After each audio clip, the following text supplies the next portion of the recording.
Yeah, so Derek and I are wearing opposite hats. Brought on the legal organization to talk about the policy, and brought on the think tank to talk about the law. But I'm glad somebody else talked through all the standards because I hated that stuff in law school. All right, so maybe a good place to start is to talk about, we had litigation, it finally settled in 2013. It was in East Texas, in Tenaha, Texas. It covered a period from 2006 to 2008 where 2 counties seized $3 million for people traveling through. And it was almost exclusively Latinos and African Americans. It was obviously racial profiling. And basically you had kind of a predominantly white county in their law enforcement targeting people of color that came through. And at that time, the process on the road was actually worse. And Derek knows all this stuff, so I'm just going to keep making sure I'm not totally wrong by looking at him. But I can just keep nodding if it. It's really comforting. I need you to follow me around in regular life. I love how the Steelers just wouldn't do it. I feel like that's true. So the standard prior to this, prior to 2011, Senator Whitmire passed a bill in 2011 that was, in my opinion, a little bit of a response maybe to the ACLU's litigation, as well as just this issue had gained a little bit of notoriety.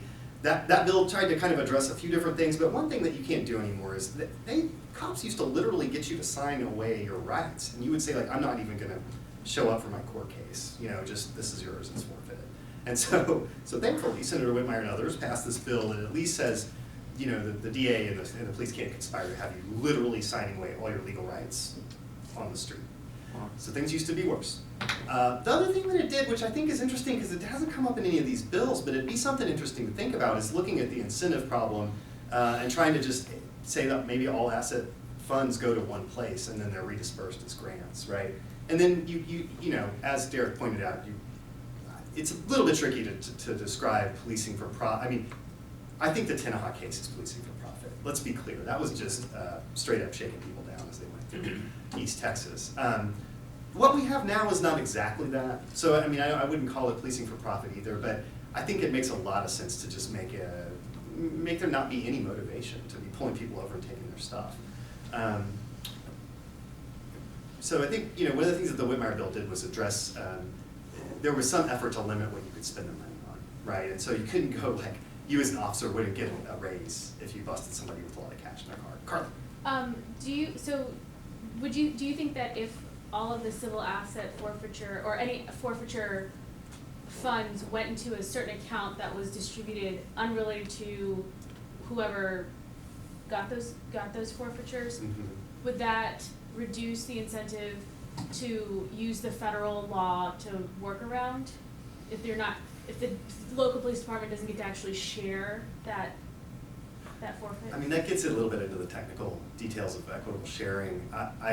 I imagine the state couldn't completely cut off equitable sharing without the federal government being involved, but I don't know, what do you think, Darren? That's actually kind of a hard question to answer on this. My best spitball that I can think of as a way to deal with that is requiring some sort of elected official, some sort of statewide elected official, high visibility, to sign off on equitable sharing agreements. Yeah. Now the So problem you have to have a piece that But the problem is with that, we have thousands of law enforcement agencies. It would have to be like almost a presumptive rubber stamp at first. I'm not sure. Which read more cynically, it goes, they only have audit authority, they only have revocation authority. So I mean there's no such thing as an ideal situation. This whole situation is, what did we say earlier? It's pretty jacked up. I mean, there's an element to this where, I think maybe from our perspective at least, it feels a little bit like whack-a-mole, because you're like, okay, well, let's shut down this kind, and then like the federal government's got this workaround. And, we're talking about the Fourth Amendment. There probably shouldn't be workarounds to it, So I think to some degree, you're kind of identifying one of the issues with working on this is that, and I think it's why people look for these like sweeping reforms. We have people seriously come and talk to us about like, you need to just pull all that $150 million and put it in an account somewhere that redisperses it through the state. And like, as great an idea as that is, I mean, we probably are going to enact socialism as a state at about the same rate that we're going to go towards that. I mean, that's a lot of money to take away from locals, right? I mean, practically speaking. So anyway, that's kind of the background in terms of 2011. A lot changed, but we're still not quite all the way there. Yeah. So you were talking earlier about taking away the incentive of doing that. Right. How on earth? I mean, do you have any ideas off the top of your head how you would do that without taking away that department's specific benefit of those funds? I mean, Right? that's, if you look at the 2011 bill, it's interesting because they sort All of that- tried to do that, All right? that I mean, they and were, more.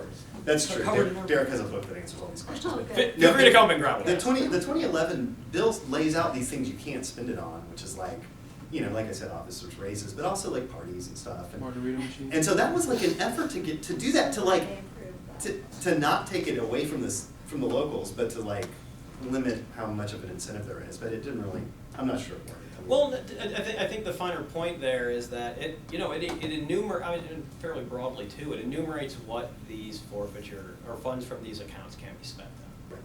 But with that, you also have to understand that money is fungible, so every time that a dollar goes to a legitimate expense, that frees up an otherwise earmarked dollar that can go to an illegitimate. Right. Exactly. Or- You buy all your computers and then you have all this Exactly. leftover money, and then suddenly everybody's got Dodge Chargers to drive around for cruisers. So, yeah. So I mean, there's a lot of problems. Again, there's a lot of workaround. I mean, it's you're closing different loopholes all at the same time.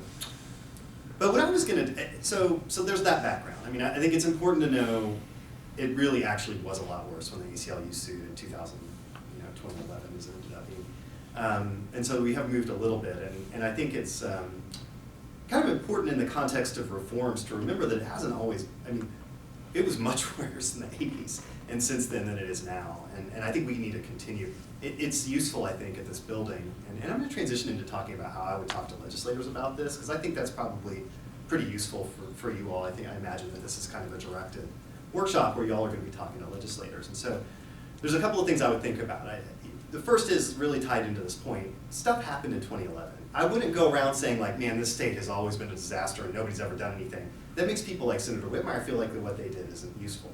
And so I think you have to be really careful how you talk about it. You say like, we've got a lot more important work to do on this issue, right? The other thing is, that, I think it's always a tough thing to kind of sound positive and to sound like you love Texas, but also to be like, we could do a lot better than this. So, I think thinking about like, gosh, we sure could use that $150 million in a lot better way, or, we could sure put more in place so that people don't have their stuff taken and just default. And then the third thing I would think about is like personal stories. And I don't know that there's anybody in TAG that's actually had assets seized, but there are plenty of stories out there. And I'll just tell you quickly, we got one of our attorneys talked to somebody that was passed along to us by a legislative office. The guy went to Harrah's in Shreveport and was coming back. He'd won like $1,200, got pulled over. Police asked him, as is routine, are you carrying any cash? He said, yeah, I have this money. He was like, ask how he got it.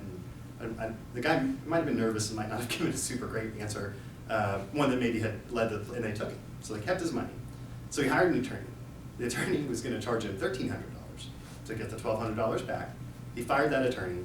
He brought on just quickly, we only have 3 attorneys for a state of 25 million people, so this dude somehow got in contact with one of our attorneys, and that can be really difficult. They have a million things going on. And so he's talking to him, and the guy fell off the face of the earth. He gave up. He just gave up and defaulted. And he started out like trying to hire attorneys, and he was going to go to the East Texas and get this stuff. That's what we need to stop. And stories like that are what legislators are going to care about. I mean, I guarantee you David Simpson heard some story like that and realized that it's just totally an injustice to let people operate like this. So as you're going around, think about what stories you can share with people. I think they're really powerful, and it's a good way to get the door open and to then talk about some of these more specific reforms. Yes? Well, Two can hands. I ask you if you're carrying cash Yeah? and you have to answer? I mean, you don't have to. Can you lie? You can't lie. No, isn't it? You can't lie, but you don't have to answer. If you answer, you have to tell the truth. If you don't answer, it's automatically assumed that you do. I mean, it's a troubling practice. I think this is like a classic example of things that's kind of hard to shut down because it's an investigative technique that's not, outlandishly unrelated to law enforcement, but it is pretty, if you're just asking, well, I mean, I guess maybe we can add to the reporting, are you asking everybody if they have cash when you stop them? Yeah, that's like elementary school. The first thing you learn from your parents is don't ever tell anybody how much you've got. Right. Some Especially bully's the gonna take cops. it, right? That's crazy. Yeah. Well, another thing about this, and this is the other, so the racial profiling aspects of Tenahawk were really what got the ACLU involved. I mean, obviously we support the Fourth Amendment, and we want people to have their Fourth Amendment rights, obviously, but I think it became even more dramatic when it was just obviously targeting, certain people. And so the other aspect of that is that there's a little bit of, what would you call it, like class? There's a little bit of class problem with this too, right? Because I think, middle and upper class people are much more likely to have bank accounts and to buy cars with credit or whatever. And, I think what we tend to see is the folks that got pulled over with large amounts of cash didn't have a lot of money usually. And it was like, there was one of them was somebody that had like $8,000 they were taking to pay for a funeral, and they got that seized. So.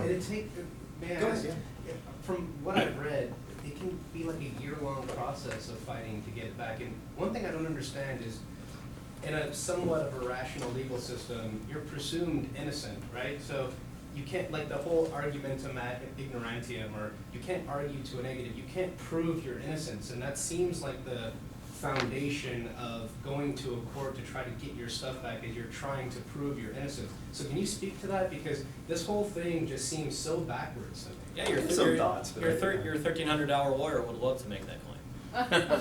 I'm not trying to be flippant. I mean that seriously. I mean it costs sizable, especially when to Matt's point, people without means.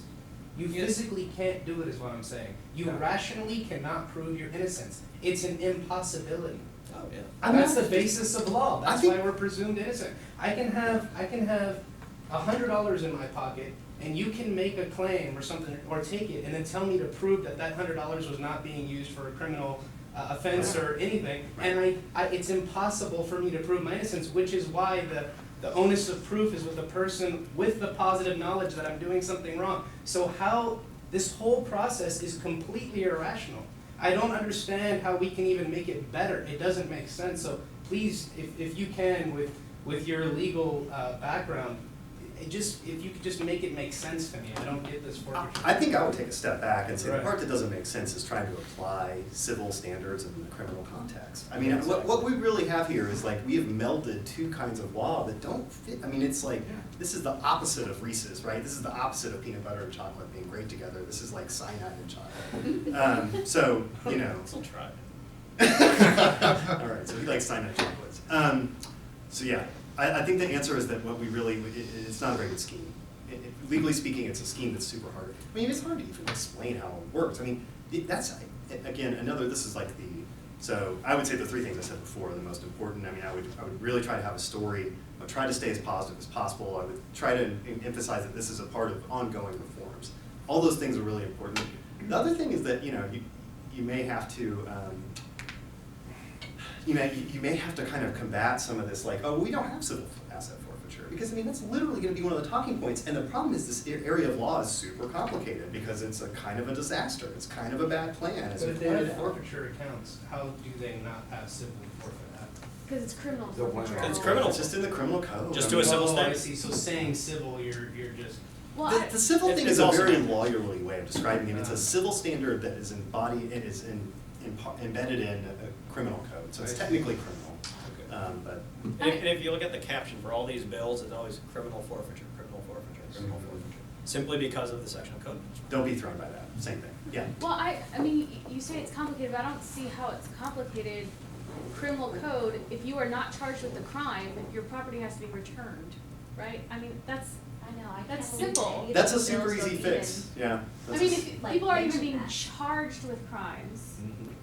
and their property is taken away, that, I mean, isn't there like a 72, there's like within a few days you have to be charged, right? Mhm. So why isn't it part of the forfeiture? So there's more than one answer to that.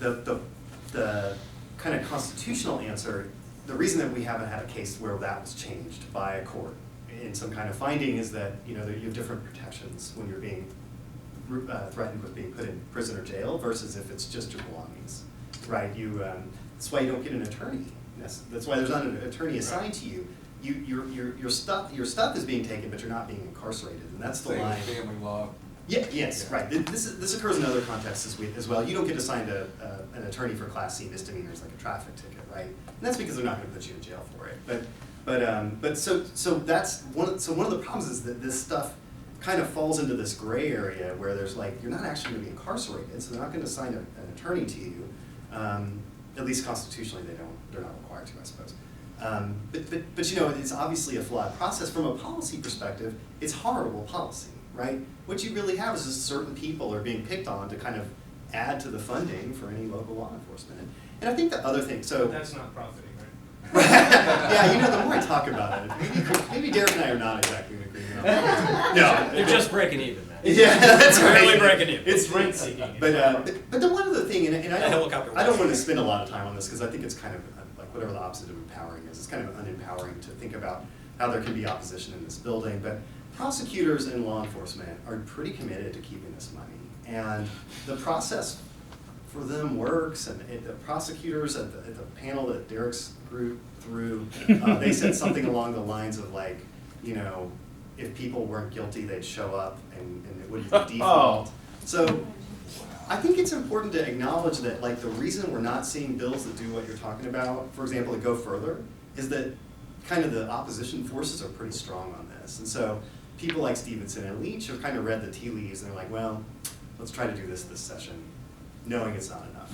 It's confusing to me that even if they did show up, the standards are so low. I mean, This is why people don't show up, it's right? discouraging. You're Absolutely. like, okay, you have my car, I have to figure out how to get there, and the standard of the burden of proof is so low, and I'm just basically gonna sit there and allow you to tear me to shreds And I don't speak and keep English my well. shit I can't get in the there. end anyway. Yeah. And, Well, and they don't, can't don't afford forget, lawyers. they're also hammering a paycheck to be there. You're not. Yeah. So that, you know, I mean, it might break in your favor, but you know, you're out a day of work. Right. Well, they don't just take it from people who can't sit, right out of my bank account. Well, that actually brings up a point where I'm gonna sit down. Let's do questions. I don't have Took anything it out else of to my say. bank account, and then they sent the notice, and it was, the date had already passed.